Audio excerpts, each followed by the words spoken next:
Master minds commerce చదవాలనుకునే 10th inter విద్యార్థుల తొలి ఎంపిక. నమస్తే రమ్ గారు. నమస్తే రమ్ గారు, మనం కొన్ని యాడ్స్ చూస్తాం చూడండి. ఒక ఐడియా జీవితాన్ని మార్చేస్తుంది. ఇప్పుడు ఏం చెప్పాలంటే ఒక ఈఎంఐ నిజంగా లైఫ్ స్టైల్ని మార్చి పడేస్తుంది. అవునా కదా రమ్ గారు? అవును. ఎక్కడ మనం డబ్బు పెట్టాల్సిన అవసరమే లేదు. ఏది కావాలంటే కొండ మీద కోత అయినా సరే ఈఎంఐలో దొరికేస్తుంది. 0% ఇంట్రెస్ట్, అవును, డౌన్ పేమెంట్ లేదు, నో డాక్యుమెంటేషన్. అసలు ఇది కొనొచ్చు, ఇది కొనుక్కోవాలి, ఇది వద్దు అనే ఆప్షనే కనిపించట్లేదండి. ఎవరమైనా ఏదైనా ఉల్లిపాయ కోసుకోగలిగే కత్తి పీక కోసుకోవడానికి పీక కోసేయడానికి కూడా యూజ్ అవుతుంది. ఇదే అదే ఈ ఈఎంఐ సిస్టమ్ వచ్చాక కార్డు వాడేయటం, క్యాష్లెస్ ట్రాన్సాక్షన్స్ ఎక్కువైపోవటం, దాపరికం అనేది లేకపోవటం కదా రమ్మగారు. డబ్బులు దాచడాలు ఎంత విచ్చలవిడిగా ఖర్చు పెట్టేస్తున్నామండి. కోవిడ్ తర్వాత అయితే రమ్మగారు అయ్యా బాబోయ్, ఇంకేముంది, కోవిడ్ ని చూసిన భయంలో కొన్ని రోజులు ఎన్నాళ్ళు ఉంటాం, అనుభవించేద్దాం. బాగా ఎక్కువైపోయిందండి. మన కెపాసిటీ ఏంటి, మన పరిస్థితి ఏంటి, మనం ఎంతవరకు ఎగరగలం? గబుక్కుని పెద్ద గాలి వస్తే పడిపోతామేమో, అసలు గాలి రాదు, మనం పడం. కొన్నాళ్ళకి హాస్పిటల్స్ లో కూడా ఈఎంఐ ఆప్షన్స్ వచ్చేస్తాయి రమ్మగారు. హాస్పిటల్ చేరండి 2 లక్షలు అయిందా, ఇప్పుడైతే 2 లక్షలు కట్టి కదలండి అంటున్నారు.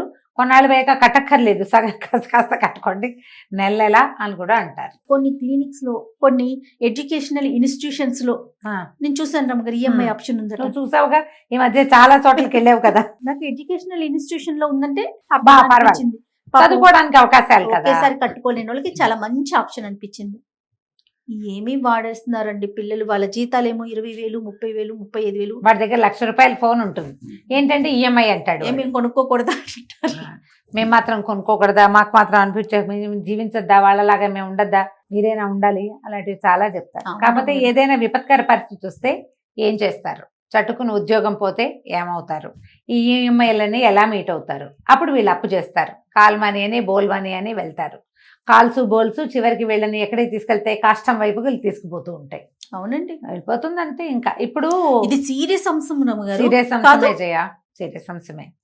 అంటే ఆల్రెడీ మీ దగ్గర ఎన్ని ఈఎంఐలు ఉన్నాయి, మీరు ఇంకా ఈ ఈఎంఐ తీయటానికి వీల్లేదు అని ఎవరైనా చెప్పాలి. ఒకటి అవతల వాడు చెప్పాలి, మీ దగ్గర ఇంకా ఎన్ని లోన్లు ఉన్నాయండి మీకు, మీ దగ్గర మీకు 2 ఈఎంఐలు ఆల్రెడీ ఉన్నాయా, 3వది మీరు తీయటానికి వీల్లేదు, ఆ 2 తీరాక మీరు ఇది కొనుక్కోండి అని చెప్పచ్చు. కానీ వాళ్ళు చెప్పారు కదా. ఎందుకు చెప్తారు? వాడికి సేల్ అయిపోవాలి. ఇప్పుడు నాకు ఈ నో కాస్ట్ ఈఎంఐ వాటి మీద ఎప్పుడు ఒక డౌట్ వస్తుంది జయ. ₹1,00,000 ఫోన్ అనుకుందాం, నో కాస్ట్ ఈఎంఐ అంటే 10 నెలల్లో నెలకు 10,000 చొప్పున కట్టేయాలి. ఇప్పుడు ఎవరికి డబ్బులు ఇందులో లాభం? వాడికి వస్తువు వెళ్ళిపోతుంది కదా రమ్మగారు. వస్తువు వెళ్ళిపోతే 10 నెలల వరకు డబ్బులు పూర్తి కావు కదా. వాడు ఏం లాభం ఉండి వాళ్ళు ఈ ఆఫర్ ఇస్తున్నారు? ఎప్పుడైనా అదొక ఎప్పుడు నాకు ఆ డౌట్ ఉంటుంది. కూడా లేదంటాడు, ఇంట్రెస్ట్ లేదంటాడు, కాగితాలు అక్కర్లేదంటాడు, ఇంకా ఏమిటో అంటాడు. మొత్తం మీద ₹1,00,000 వస్తువు అని దాని మీద ఎంఆర్పి ఏముందో ఆ ఎంఆర్పి లక్షే మనం కడతాం అనుకుందాం ఎండ్ ఆఫ్ ద డే చివరికి. అంటే తక్కువకి వస్తుంది అంటారు. అంతేగా, వాడికి అది 30,000 అయ్యి ఉండొచ్చు, 40,000. ఆ పై డబ్బంతా ప్లస్ ఏమో అలాంటి. అలా అనుకోటానికి బ్రాండెడ్ ఐటమ్స్ అట్లా ఉండదు కదా రమ్మగారు. ఇప్పుడు ఇక్కడ యాపిల్ ఫోన్ కొన్నా ఒకటే, ఇంకో చోటకున్న దాని ప్రైస్ రివీల్ అయిపోతుంది కదా. దీనివల్ల ఉపయోగం ఏంటి? నిజమే రమ్మగారు, నాకు ఎప్పుడు అదే డౌట్ ఉంటుంది. ఎట్లా అనిపిస్తుంది ఇప్పుడు మీరు అన్నాక. వాళ్ళకి ఏంటి ఉపయోగం? అంటే మూకమ్మడిగా ఒకేసారి వస్తువులు కొనుబడి అయిపోవటం, ఓకే, స్లోగా డబ్బులు వస్తూ ఉంటే వాడు కూడా అవతల స్లోగా కట్టుకుంటాడే, ఫ్లో అవుతుంది అంటారా? బహుశా ఇవి కంపెనీలకి ఏదైనా బెనిఫిట్. వీళ్ళది ఈ సంవత్సరం ఇంత సేల్ అయిపోయింది అంటే వాళ్ళ తాలూకు షేర్స్ కి వాల్యూ అవి పెరగచ్చు, అలాంటివేవో ఉండుంటాయి. మరి మనకి చూపించేది ఏంటి? నాకేదైనా వస్తుందని చూపించాడు, ఇదంతా నీకే లాభం అనే కదా మనకి చూపిస్తాడు. లాభమో కాదో అని చేయ. ఇప్పుడు మనం వెంటనే డబ్బులు కట్టక్కర్లేదు అని అనుకున్నప్పుడు ఒక చిరుద్యోగి, లేదా చిరు వ్యాపారి, వీళ్ళు తమ శక్తికి మించిన ఖర్చులు పెడతారు. ఇది మనం చూస్తాం. వీళ్ళు ఒకేసారి ఫోన్ కొంటారు, ఇంట్లోకి ఏదైనా హోమ్ అప్లయన్సెస్ కొంటారు, తర్వాత ఏమో బంగారాలు అవి కొంటలేదేమో ఎక్కువగా, ఇళ్ళు వాకిళ్ళకి డబ్బులకి పెట్టుకుంటారు జనరల్గా. ఇప్పుడు ఏదైనా ఉద్యోగం పోయినా, అవతల నుంచి వచ్చే డబ్బులు రాకపోయినా ఇది రిస్కే ఒకటి. తర్వాత తమ శక్తి మీద అవగాహన లేకుండా ఉంటారు. ఎండ్ ఆఫ్ ద డే వీళ్ళ దగ్గర నెల తిరిగేసరికి ₹1 నిలవ ఉండదు. ఈ కట్సే పోతాయి అన్ని. ఇవి ఎక్కడ ఈఎంఐలకి అవకాశం లేని సమస్యలు రావా మనుషులకి? రమ్మగారు అసలు ఇవి ఆలోచించారు రమ్మగారు. నాకు ఆలోచించారు. నెలాఖరు వచ్చేసరికి నాకు డబ్బులు ఉంటాయా ఉండవా నో, రేపొద్దున్నే ఏదన్నా అయితే నేను ఎలా కడతాను అనేది కూడా నోనే అవును. రమ్మగారు. ఎందుకంటే ఈ వస్తుభ్రాంతి మనని అట్లా చేస్తుంది కరెక్ట్ జయ. అండి, కరెక్ట్. వస్తుభ్రాంతే అది చాలా మంది బాగా ఉంటుంది. ఎక్కువైపోయింది కదా. ఎందుకంటే జయ, మనం ఎక్కడికి వెళ్ళినా వస్తువుల మధ్యలోకే వెళ్తాం. నువ్వు ఒకటి ఆలోచించు, ఇలా మాట్లాడకూడదు మనం.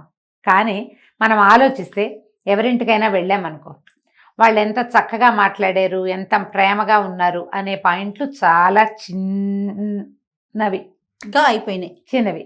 కానీ మనకి ఏం కనపడుతుంది? వాళ్ళది పెద్ద హాలు, చక్కటి లైటింగు, పైన ఏసీ, ఏమంటారు దాన్ని, హాల్లో సెంట్రలైజ్డ్ ఏసీ, వాళ్ళ టీవీ ఏ సైజు ఉంది, టీవీ స్టాండ్ ఎందులో ఉంది, వాళ్ళ టీపాయిలు ఏమున్నాయి, వాళ్ళ కుర్చీలేంటి, వాళ్ళ సోఫాలేంటి, వాళ్ళ ఫ్రిడ్జ్, టీవీ, వాషింగ్ మిషన్ అన్నీ కనపడతాయి. క్లాస్, వాళ్ళ దగ్గర ఏ ఫోన్ ఉంది. ఇప్పుడు పిల్లలకి మహా ఫోన్ల గోల. వాకిట్లోకి వస్తే వీళ్ళది ఏం కారు, ఏం బండి, ఇవే కదా కావాలి జయ. వాటన్నిటిని బట్టే మనం వీళ్ళని అసెస్ చేస్తామా చేయమా? ఎవరైనా ఒక కుర్రాడు వాకిట్లో నిలబడి మనతో మాట్లాడితే వాడు సింపుల్గానే ఉన్నాడు, కానీ వాడి చేతిలో కాస్ట్లీ ఫోన్ ఉందనుకో, మనం వీడిని కాస్ట్లీ ఫెలోగా భావిస్తాం. మనం వస్తువులతోటే మనుషుల్ని లెక్క పెట్టడం మొదలు పెట్టామా లేదా? బట్టలను బట్టి వాళ్ళు వేసుకునేది బ్రాండెడా కాదా, బ్రాండెడ్ షూస్, బ్రాండెడ్ బట్టలు చేస్తున్నాం రామ్ గారు. వాళ్ళు ఏదో ఎవరి సంగతో వాళ్ళు మామూలు వాళ్ళేరా, మళ్ళీ ఏం కాదు, వాళ్ళు ఎప్పుడు బ్రాండెడ్ బట్టల్లోనే కనపడతాడు అంటారు పిల్లలు అంటారండి. వాడు బ్రాండెడ్ షూస్ ఇవే చూస్తారు. అవి ఒరిజినల్ బ్రాండెడా డూప్లికేటా కూడా చెప్తారు. అది వేసుకున్నది బ్రాండెడే, బట్ అది డూప్లికేట్ అంత చెప్తున్నారు. దొరికేస్తున్నాయి అన్ని చోట్ల, ఇవే చెప్తారు. ఇప్పుడు మన చూపు మారిపోయింది.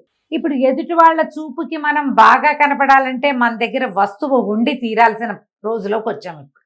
అవునండి. దానికోసం ఖర్చు పెట్టే ఆలోచన చేయటం మొదలుపెట్టాం. ఆల్రెడీ వెళ్ళిపోయాం జయ అందులోకి. మనకి ఎప్పుడైతే క్రెడిట్ కార్డు ఆప్షన్ వచ్చిందో, క్రెడిట్ కార్డు దొరుకుతుందో, అప్పుడే వచ్చేసాం మనం అందులోకి. ఈఎంఐ ఆప్షన్స్ వచ్చాక ఇంకా బాగా వెళ్ళిపోయాము. నువ్వు మామూలు వాళ్ళ దగ్గర కూడా చక్కగా ఇంట్లో ఫ్రిడ్జ్లు, ఏసీలు, వాషింగ్ మెషిన్లు, అసలు ఇప్పుడు వాళ్ళు రోబో లేని ఇల్లు లేదు అందరి దగ్గర. అవి కూడా తక్కువకి వచ్చేస్తాయి.